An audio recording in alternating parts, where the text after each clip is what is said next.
Maths 1 का पहला lecture video मैं आपके सामने लेके आ रहा हूँ। मैथ्स 1 जिसका पहला लेसन है और लेसन का नाम है linear equation in two variables. और इसका पहला टॉपिक जो है आपके सामने हमको जानना है कि what is the linear equation in two variables. Linear equation in two variables है क्या, ये कौन सा टॉपिक है। इससे पहले कि हम linear equation in two variable पढ़े, आइए हम थोड़ा सा 9th में जो हमने सीखा, 8 में जो सीखा उसको रिकॉल करते हैं और जानने का प्रयास करते हैं कि ये लीनियर इक्वेशन आया तो आया कहां से। इसकी कहानी स्टार्ट होती है अलजेब्रिक एक्सप्रेशन से। What is algebraic expression? Algebraic expression एक ऐसा एक्सप्रेशन होता है जिसमें हमारा कोएफिशिएंट और वेरिएबल्स का मल्टीप्लिकेशन होता है, और ये जो मल्टीप्लिकेशन होते हैं किसी मैथमेटिकल ऑपरेटर जिसको हम लोग प्लस या माइनस कहते हैं उनके साथ में एक दूसरे से ऐड किया हुआ रहता है या सब्ट्रैक्ट किया हुआ रहता है। तो वैसे जो एक्सप्रेशन होते हैं उसको हम लोग क्या कहते हैं? पॉलिनोमियल्स कहते हैं। पॉलिनोमियल्स भी कई प्रकार के होते हैं। It is based on their terms and there degree. अगर टर्म के आधार पर हमने रिकॉल कर रहे हैं, टर्म के आधार पर अगर हम बात करें तो पॉलिनोमियल को 3 टाइप्स में कैटेगराइज किया गया था, जो हमने स्टैंडर्ड 9 के लेसन नंबर 3 में हमने पढ़ा है। पहला था मोनोमियल पॉलिनोमियल, दूसरा था बाइनोमियल पॉलिनोमियल और तीसरा था ट्रिनोमियल पॉलिनोमियल।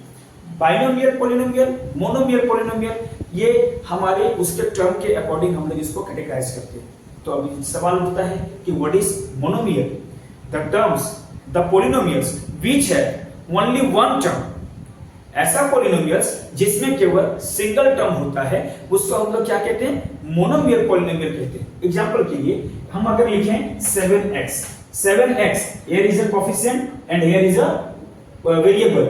एक कोफिशिएंट है और एक वेरिएबल, दोनों के बीच में कुछ नहीं है तो मल्टीप्लाई, ये हमेशा हिडन रहता है। तो ये मल्टीप्लाई है, इसके बीच में कोई मैथमेटिकल ऑपरेटर तो है नहीं। मल्टीप्लाई मैथमेटिकल ऑपरेटर के बीच में नहीं आता है। मैथमेटिकल ऑपरेटर जो होता है जनरली हम लोग प्लस और माइनस को ही मैथमेटिकल ऑपरेटर कहते हैं। ठीक है, तो ये 7x हमारा क्या हो गया? पॉलिनोमियल हो गया। अब इसमें कितने टर्म हैं? ये सिंगल टर्म है ना 7x, तो 7x हमारा क्या हो गया? 7x हमारा हो गया मोनोमियल पॉलिनोमियल। अगर मान लो इसमें हम लिख दें 7x - 3, 7x - 3, अगर ये देखा जाए तो there is a term which is 7x and another term which is 3, तो 1 and 2, there are two terms are there ना, so हम लोग कह सकते हैं कि it is binomial polynomials। अगर थोड़ा चेंज कर दे, क्या करें? अगर हम यहां पर ले आए 7x² - 3x और प्लस 4, अब कितने टर्म है इसमें? 1 2 3, there are 3 terms ना, then we can say that it is trinomial polynomial। जिस प्रकार से हमने based on there term polynomial को 3 कैटेगरी में डिवाइड किया गया है, उसी प्रकार से पॉलिनोमियल को based on their power, their degree, their index, power बोलिए, डिग्री बोलिए, इंडेक्स बोलिए, ये तीनों एक ही चीज का नाम है। जैसे इंसान का घर का नाम कुछ और होता है, स्कूल का नाम कुछ और होता है, किसी बच्चे को उसके फ्रेंड्स किसी और नाम से बुलाते हैं, शरीर नहीं बदलता ना, उसी प्रकार से पॉलिनोमियल्स को इसके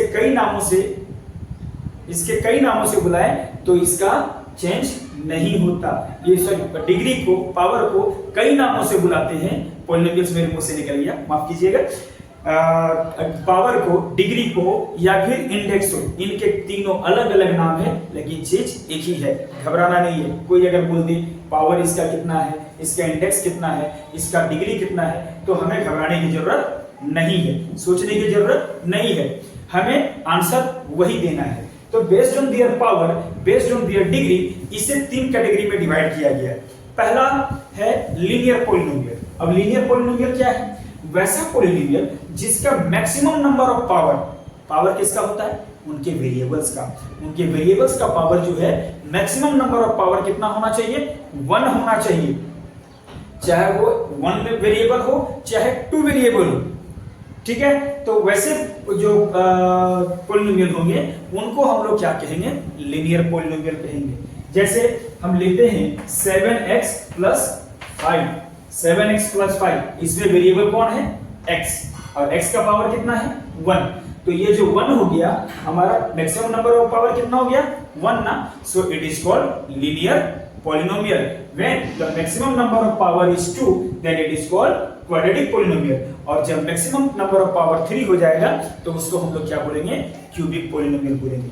तो वही जो लीनियर पॉलिनोमियल जो यहाँ था, आगे चल के ये लीनियर इक्वेशन के रूप में, लेकिन यहाँ पे हम लोग एक वेरिएबल कंसीडर कर रहे थे, अब अपने पास में दो वेरिएबल है। जब दो वेरिएबल होगा तो बोलेंगे सर दो वेरिएबल है तो ये लीनियर कैसे हो सकता है? बिल्कुल सही क्वेश्चन है, दो वेरिएबल हो तो लीनियर कैसे हो सकता है? एक एग्जांपल लेते हैं और समझने की कोशिश करते हैं। मान लीजिए अपने पास में a है, a इज एनी नंबर, ये कोई नंबर है अपने पास में, मान लिया a कोई नंबर है, इसके साथ में वेरिएबल अपने पास में n है, और एक और मैथमेटिकल ऑपरेटर यहां लग गया माइनस, और b कोई दूसरा नंबर है और इसके साथ में जो वेरिएबल है वो n है, और एक c कांस्टेंट है। ये हमारा बन गया एक equation.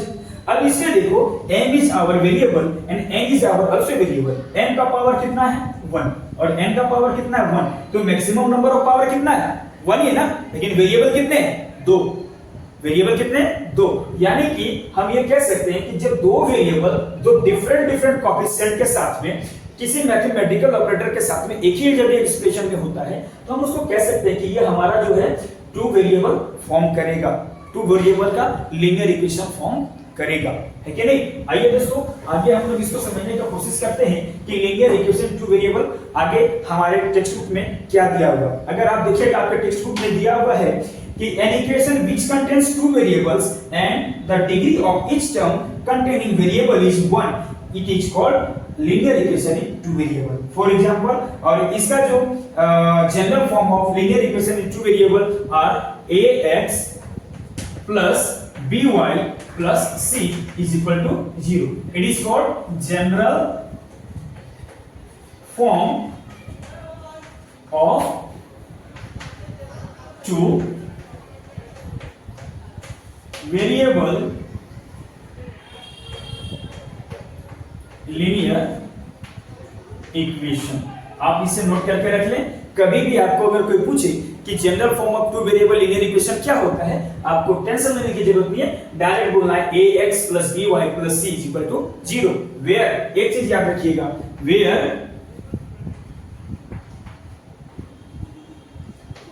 a, b, c is not is equal to, या फिर डायरेक्ट लिख सकते हैं it is whole number, c a, b, c is a whole number, is whole number,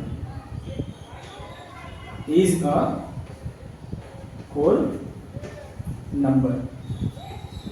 ठीक है दोस्तों, समझ में आ गया? तो अगला टॉपिक है अपने पास में साइमल्टेनियस इक्वेशन। अगला टॉपिक क्या है? Simultaneous equation. इसे चाहे तो आप नोट डाउन भी करके रख सकते हैं, आप स्क्रीनशॉट ले लीजिए और नोट डाउन कर लीजिए। ठीक है, चलिए आगे बढ़ते हैं।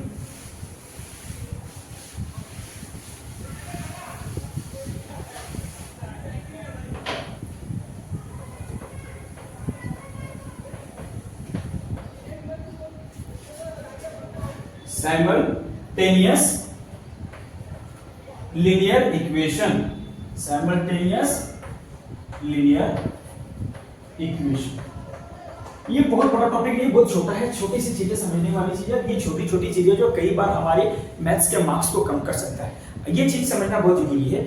साइमल्टेनियस इक्वेशन क्या होता है? हम लोग बोलते हैं ना साइमल्टेनियसली ये काम कर लिया, साइमल्टेनियसली वो वहां गया, साइमल्टेनियसली ये वैसा दिख रहा है। मेरा मतलब कि कहने का मतलब ये है कि जब एक ही समय में कोई इंसान एक दो काम को कर लेता है, एक ही प्रकार के दो काम को कर लेता है, एक ही समय में एक ही प्रकार के दो काम को कर लेता है, तो वो काम जो होता है वो दोनों साइमल्टेनियसली कहलाता है। उसी प्रकार से जब टू वेरिएबल लीनियर इक्वेशन, कितने टू वेरिएबल लीनियर इक्वेशन, एक नहीं दो, when two variable linear equation are studied at the same time then both linear equation are called simultaneous equation। Example के लिए मान लो कि पहला है a1x, दूसरा हो गया plus b1y plus c1 is equal to 0। ये हो गया अपना इक्वेशन नंबर 1, इसलिए मैंने a1 b1 और c1 से इसको डिनोट किया है। अब आगे अगर हम लोग चलें तो इसका दूसरा इक्वेशन क्या हो जाएगा, a2x plus b2y plus C2 is equal to 0. ये हो गया अपना equation number 2. Here is two equation, but both are linear na in two variables, and we are study at the same time of both equation. Then we can say that the two equations are linear equation in two variables are simultaneous equation. तो हम लोग बोल सकते हैं कि ये दोनों equation जो है ये यहाँ से लेके यहाँ तक जो हमारा जो ये दोनों इक्वेशन हमने लिखा है वो क्या है, साइमल्टेनियस इक्वेशन, लीनियर इक्वेशन है, साइमल्टेनियस लीनियर इक्वेशन है। ये दोनों equation number 1 a1x plus b1y plus c1 is equal to 0 और a2x plus b2y plus c2 is equal to 0, ये दोनों जो इक्वेशन है ये दोनों हमारा क्या हो गया, साइमल्टेनियस इक्वेशन है। और ऐसे ही इक्वेशन को हम लोग को सॉल्व करना पड़ता है, और ऐसे साइमल्टेनियस इक्वेशन को सॉल्व करने के लिए कई प्रकार के तरीके होते हैं, कई मेथड से हम इसको सॉल्व कर पाते हैं। सबसे पहला और सबसे इजी जो मेथड होता है उसको बोलते हैं एलिमिनेशन मेथड, एलिमिनेशन मेथड। दूसरा है सब्स्टिट्यूट मेथड। तीसरा जो मेथड होता है उसको हम लोग बोलते हैं ग्राफिकल मेथड,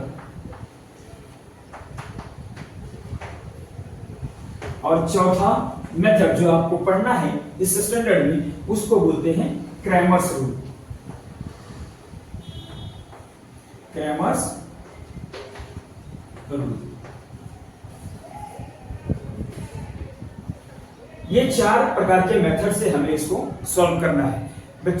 दोस्तों आप हमारे साथ बने रहिए। मैं बेशक नया हूं, मेरा पहली बार है कि मैं YouTube के चैनल पे आके और अपनी वीडियो को बना रहा हूं, लेक्चर वीडियो को बना रहा हूं। आप मेरे साथ हिम्मत दीजिए, हिम्मत के साथ में जुड़े रहिएगा, अधिक मात्रा में लाइक, कमेंट और सब्सक्राइब कीजिए। फिर मैं आपको देखिए कैसे मैथ्स को कितने इजी तरीके से, लोग कहते हैं ना कि मैथ्स जो है ना बहुत टफ है, लेकिन मैं कहता हूं मैथ्स के जैसा इजी सब्जेक्ट कोई भी नहीं।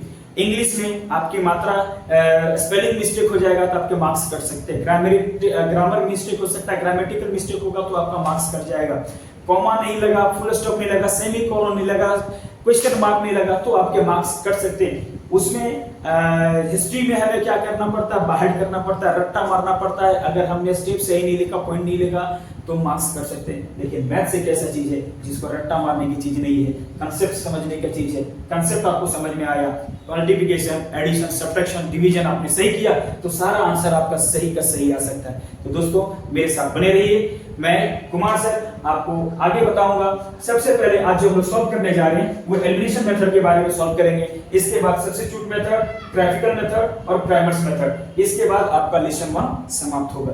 आइए स्टार्ट करते हैं। सबसे एक छोटे से एग्जांपल के साथ में हम एलिमिनेशन मेथड।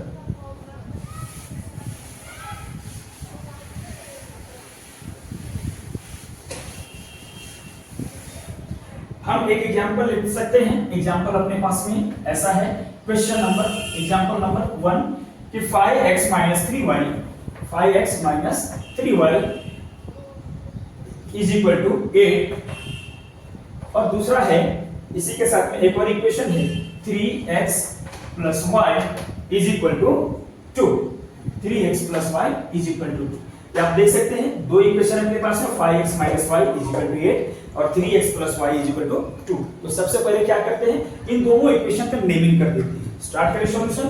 तो यहां लिखेंगे सॉल्यूशन और स्टार्ट करते हैं।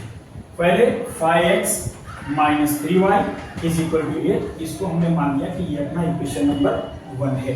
दूसरा 3x + y is equal to 2, इसको हमने क्या कर लिया, इसको भी हमने कंसीडर कर लिया। ये है अपना equation number 2, equation number 1 and equation number 2। Now elimination का मतलब क्या होता है? एलिमिनेशन का मतलब होता है एलिमिनेट करना। आपने सुना होगा कि फुटबॉल में के मैदान में वो एलिमिनेट हो गया, मतलब उसको अंपायर ने एलिमिनेट कर दिया, साइड हो गया, है ना। इसी प्रकार से कई गेम्स में, कबड्डी के खेल में बोलते वो एलिमिनेट हो गया। कई जगह पे हम लोग बोलते हैं अरे एलिमिनेट हो गया। ये एलिमिनेट है क्या? एलिमिनेट का मतलब होता है खत्म, समाप्त, पूरी तरह से जीरो कर देगा, है कि नहीं। यहां पर भी वही काम करते हैं। अपने पास दो वेरिएबल है, एक x और एक y। कुछ भी करके कोई भी तिकड़म लगा के plus minus multiply sub division जो भी करना चाहो कर सकते हो, लेकिन दोनों में से किसी एक टर्म को हमको क्या करना है, एलिमिनेट करना है। और एलिमिनेट करने के लिए हम क्या करेंगे, सबसे पहले देखना है कि यहाँ दोनों में कॉमन कौन सा है। अगर ये 5x है, यहाँ 3x है, ये दोनों को माइनस करेंगे तो 0 होगा क्या? नहीं। क्यों? क्योंकि ये 3 है, 5 माइनस 3 करेंगे कितना हो जाएगा? 2 होगा। तो ये 0 किधर हुआ? जो आर रिमाइंडर ना, तो वो नहीं कर सकते। लेकिन 3 में से y को माइनस करेंगे तो 3 है, y माइनस होगा, यहाँ भी 2y बचेगा, ये भी एलिमिनेट नहीं होगा। तो क्या करें, हम ऐसा कर सकते हैं कि इस y में अगर 3 से मल्टीप्लाई कर दें तो इसके इक्वल हो जाएगा, एक माइनस 3 दूसरा प्लस 3, दोनों में से माइनस कर देंगे, एक में से एक को माइनस कर देंगे, 3 में से 3 माइनस हो जाएगा, तो बचेगा क्या अपने पास में? 0। यानी ये पूरी तरह से क्या हो गया? एलिमिनेट। जब y एलिमिनेट हो गया तो x का वैल्यू हम निकाल सकते हैं कि नहीं निकाल सकते? बिल्कुल निकाल सकते हैं। सही समझे। तो स्टार्ट करते हैं by multiplying 3 on equation number 2 and add with equation number 1। हमने क्या किया कि by multiply 3 on equation number 2, equation number 2 में 3 से मल्टीप्लाई कर देना है और उसको कहां ऐड करना है? इक्वेशन नंबर 1 के साथ में। तो सबसे पहले इक्वेशन नंबर 1 के साथ में ऐड करना है, तो इक्वेशन नंबर 1 हम पहले लिखेंगे। क्या हो गया? 5x - 3y = 8। इक्वेशन नंबर 1 हमने लिख दिया। अब इक्वेशन नंबर 2 में किससे मल्टीप्लाई करना है? 3 से। तो 3 3 जा, इसको इसके साथ मल्टीप्लाई करेंगे, क्या हो जाएगा? 3 3 जा 9x। ये प्लस है तो प्लस 3, यहां पूछ रही है तो 1 है, 1 3 जा 3y और इक्वल टू 3 2 जा कितना हो गया? 6। बहुत से बच्चे ये मिस्टेक करते हैं, क्या करते हैं, इसमें मल्टीप्लाई किया, इसमें मल्टीप्लाई किया, इसको छोड़ दिया। नहीं, जब मल्टीप्लाई करेंगे तो पूरा इक्वेशन में करेंगे, किसी एक में नहीं करेंगे। नाउ ऐड करने का काम है तो ऐड का सिंबल दिए। अब ऐड करेंगे तो कैसे होगा? ये 9 प्लस में है, ये भी 5 प्लस में है, 9 + 5 कितना हो गया? 14x। बहुत से बच्चे क्या करते हैं ना, x और x² नहीं, x और x² नहीं होगा, बल्कि x ही होगा। कितना होगा? x होगा। अब देखो, एक प्लस में एक माइनस में, 3 रुपए का उधार था तुम्हारे पास और 3 तुमने उसको दे दिया, तो बचा कितना? 0। 3 - 3 कैंसिल।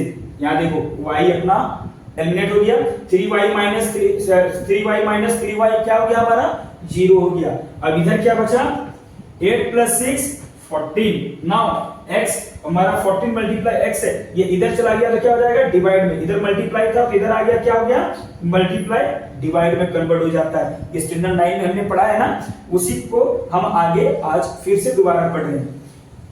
तो x = हो जाएगा 14/14, 14 कैंसिल, तो x का वैल्यू कितना आ गया?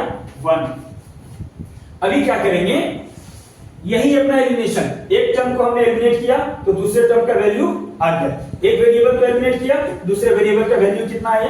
1। नाउ पुट द वैल्यू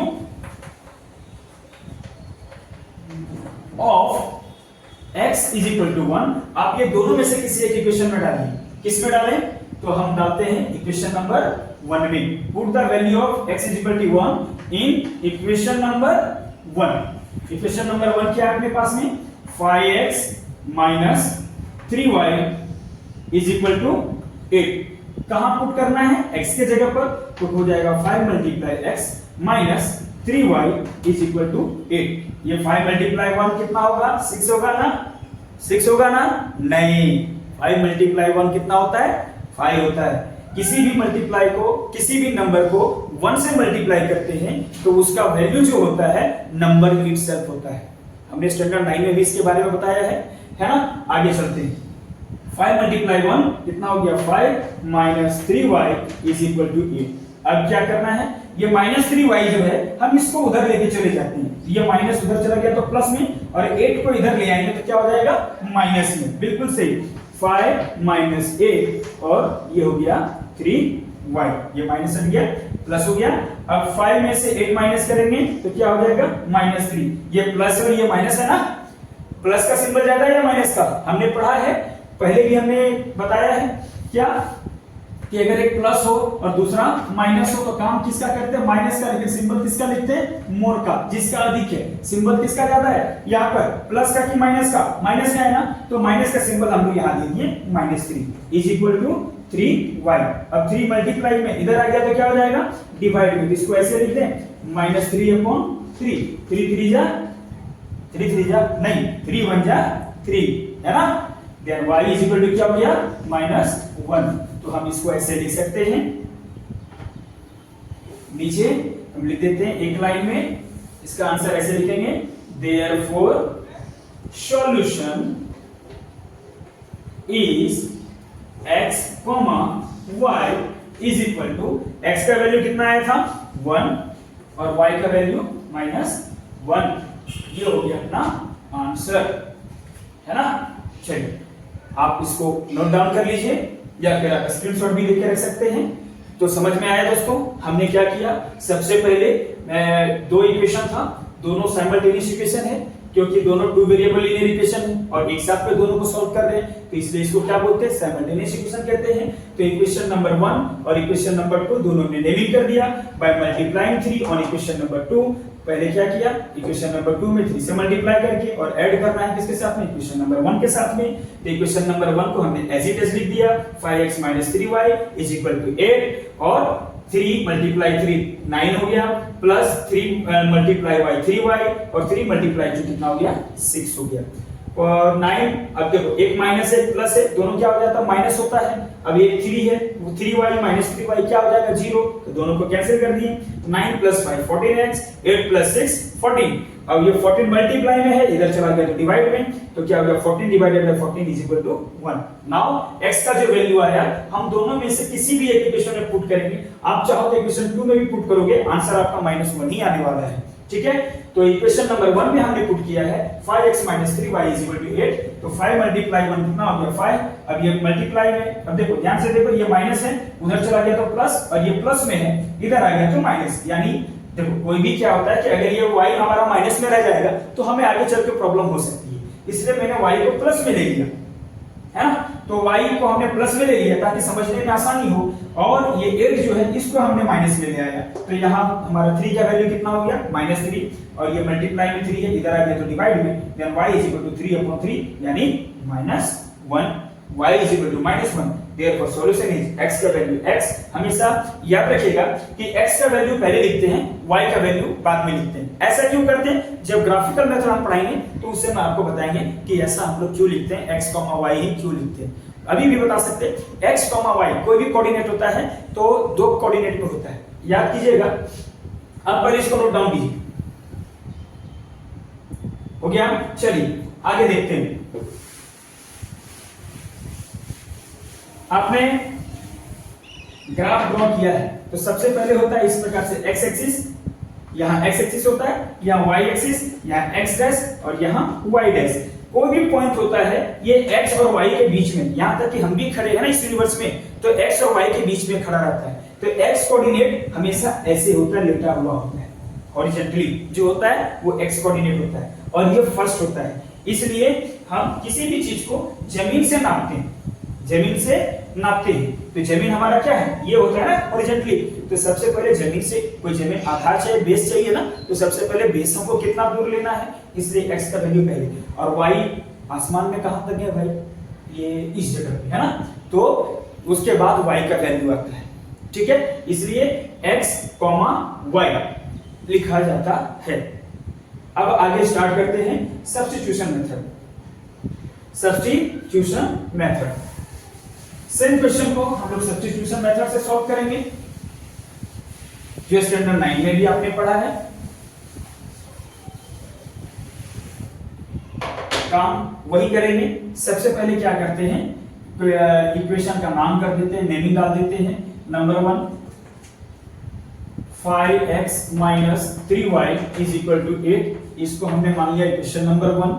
दूसरा 3x - +y = 2, ये हो गया इक्वेशन नंबर 2। हमने दोनों का नेमिंग कर लिया, इक्वेशन नंबर 1 और इक्वेशन नंबर 2। अभी क्या करेंगे, सबसे पहले हम इसमें क्या करते हैं, इसमें उसके अलावा थोड़ा दूसरा काम करते हैं। दोनों में से किसी भी एक इक्वेशन को आप कंसीडर कीजिए और क्या करते हैं कि एक का जो वैल्यू है दूसरे के टर्म में निकालते हैं। जैसे हम क्या लिखते हैं इसके लिए, let us right the value of y in the term of x, in the term of x। कहां से, फ्रॉम इक्वेशन नंबर 2।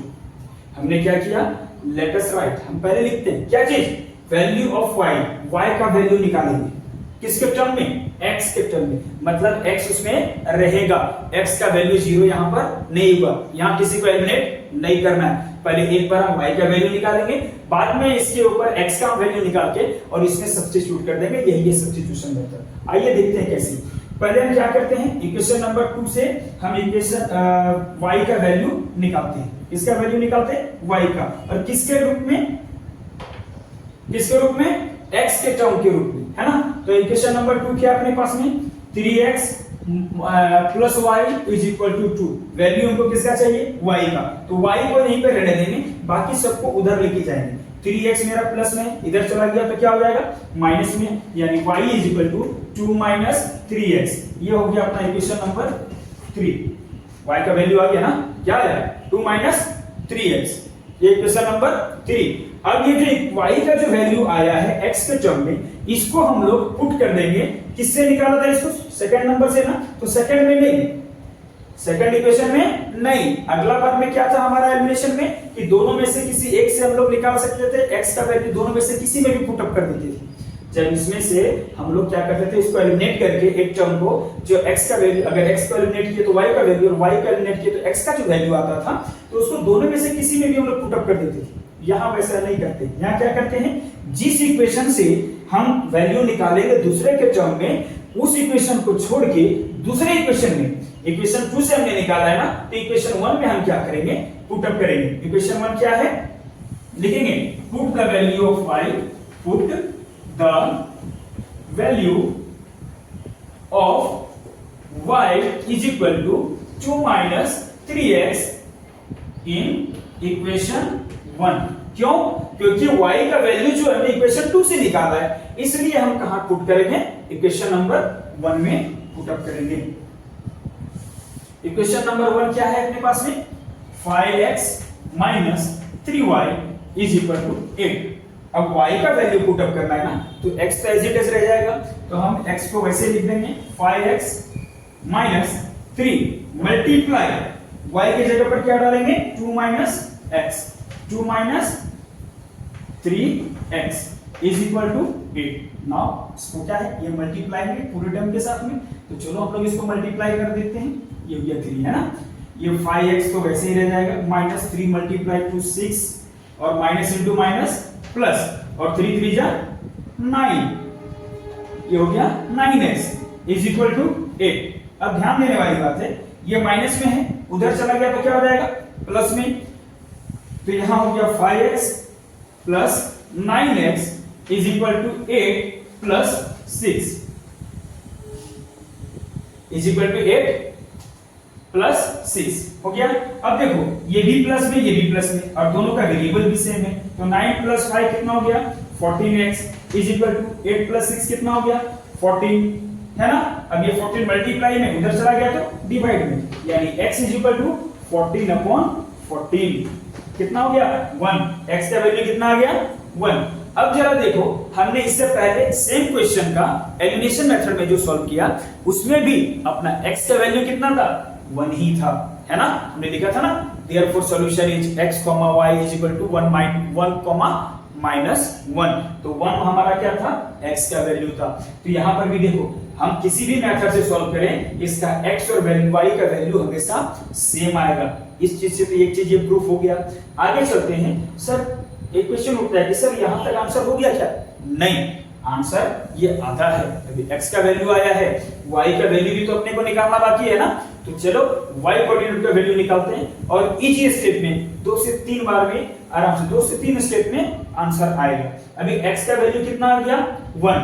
अभी क्या करेंगे y का वैल्यू तो पहले से निकाल के रखिए। y का वैल्यू में पहले क्या निकाला था, y का वैल्यू अपने पास में था, क्या निकाला था याद कीजिए हाँ y का वैल्यू निकाला था 2 - 3x। क्या निकाला था 2 - 3x किसके टर्म में था x के टर्म में, और x का वैल्यू क्या आ गया 1। तो इस x के जगह पर 1 अगर हम पुट अप कर दें तो हमको y का वैल्यू मिलेगा या नहीं मिलेगा, जरूर मिलेगा। नाउ यही है substitution, substitute the value of x is equal to 1 कहां पे, इन इक्वेशन 3, इक्वेशन नंबर 3 किधर पुट अप करना है, इक्वेशन नंबर 3 में किसको, x इज इक्वल टू 1 को, और इक्वेशन नंबर 3 अपने पास में क्या था 3x sorry y is equal to 2 - 3x, यही था ना। तो चलिए इधर मैं रफ करता हूं, उम्मीद है कि आपने नोट कर लिया होगा।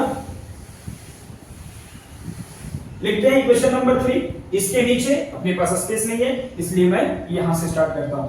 y is equal to 2 - 3x, equation number 3 अपने पास सही है, और इसमें क्या करना है, सब्स्टिट्यूट करना है x के जगह पर y का value, y is equal to 2 - 3 × 1। x का वैल्यू क्या था 1 था, x का वैल्यू क्या अपने पास में 1 है, और ये 1 कहां x के जगह पर हमने पुट अप कर दिया। Then y is equal to 2 - 3 1 जा कितना हो गया 3। अब देखो ये प्लस में ये माइनस में, इसमें से ये माइनस हुआ कितना बचा 1, लेकिन सिंबल किसका ज्यादा है माइनस का, तो y का वैल्यू कितना आ गया -1। देयरफॉर लिखेंगे सॉल्यूशन इज क्या होगा x, y is equal to 1, -1। ये हो गया अपना आंसर, है ना कितना इजी। मैंने बताया था कि अपना जो भी हम लोग पढ़ेंगे सबसे इजी स्टेप में पढ़ेंगे, और आज हमने इसी को बताया। तो दोस्तों कैसा लगा आपको आज का वीडियो, आपको कैसा समझ में आया, लाइक कीजिएगा, शेयर कीजिएगा, कमेंट कीजिएगा, क्योंकि मैं नया हूं इस YouTube चैनल पे और मेरा YouTube चैनल नया है, तो आप ज्यादा से ज्यादा मात्रा में जब शेयर कीजिएगा तो लोगों तक पहुंचेगा, तो ऐसे गरीब परिवार के बच्चे जो बड़ी बड़ी महंगे ट्यूशन कोचिंग क्लासेस में नहीं जा पाते हैं, वो मेरी वीडियो को देखकर आसानी से सीख सकते हैं। और मेरी सब्सक्रिप्शन का कोई चार्ज नहीं है, फ्री ऑफ कॉस्ट, तो आप हमें सब्सक्राइब भी करें ताकि आपके लिए और नए से नए वीडियो को मैं लाता रहूं। आपका प्यार मिलेगा, आपका सपोर्ट मिलेगा, तो ऐसे ही एक से एक लेक्चर वीडियो हम लोग लाते रहेंगे। अब अगले वीडियो में मैं आपको इसका प्रैक्टिस सेट के सारे क्वेश्चन को सॉल्व करके दिखाऊंगा। तब तक के लिए अच्छे से रहिए, पढ़ते रहिए और अपने बोर्ड के एग्जाम की प्रिपरेशन को जारी रखिए मेरे साथ यानी कुमार सर के साथ।